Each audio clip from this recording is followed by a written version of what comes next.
Ilang araw lang kaagad nahuli ng otoridad ang 19 na taong gulang na suspect sa likod ng Boston Marathon bombing, habang ang 26 na taong gulang na kapatid nito patay matapos ang engkwentro. Balikan natin tayo sa Boston bombing sa report ni Dennis Cortez.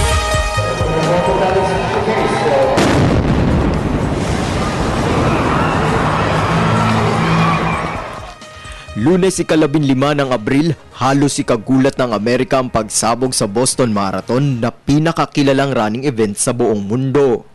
3 katao ang naiulat na patay habang mahigit 100 naman ang sugatan. Matapos ang insidente, kaagad na nagsalita si US President Barack Obama upang kondenahin ang nasabing pagsabog. That as we get more information, our teams will provide you briefings. We're still in the investigation stage at this point, but I just want to reiterate, we will find out who did this and we will hold them accountable. Martes, April 16, patuloy ang pagdarasal para sa mga biktima ng pagsabog habang wala pang nahuhuling sospek ang FBI sa likod ng pambobomba. Miyerkules, April 17, kumalat naman sa media na may naaresto ng sospek sa Boston Marathon bombings, bagay na pinabulaan na naman ng FBI. Huwebes, April 18, dumalo si President Barack Obama sa isang misa sa Boston Cathedral at inihayag ang hangaring mabigyan ng hustisya ang mga biktima sa pambobomba. May God hold close those who've been taken from us too soon. May He comfort their families.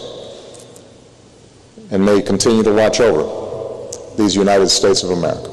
Mismong araw din ng Huwebes, nagpalabas ng litrato ang FBI hinggil sa 2 sospek na nakunan sa kamera. We are enlisting the public's help to identify the 2 suspects.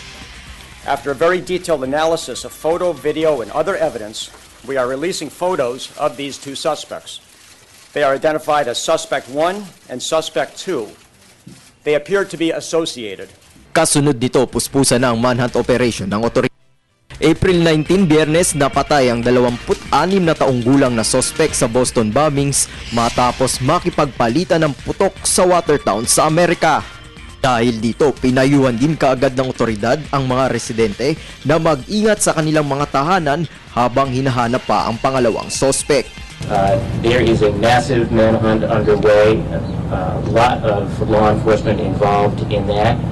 We're asking people to shelter in place, in other words, to stay indoors with their doors locked and not to open the door for anyone other than a properly identified law enforcement officer. Samantala, alas 8 ng gabi sa Amerika, araw ng Sabado sa Pilipinas, inaresto ang pangalawang sospek na si Dzhokhar Tsarnaev matapos makorner sa isang bangka sa Watertown. Para sa Telebisyon ng Bayan, Dennis Cortez.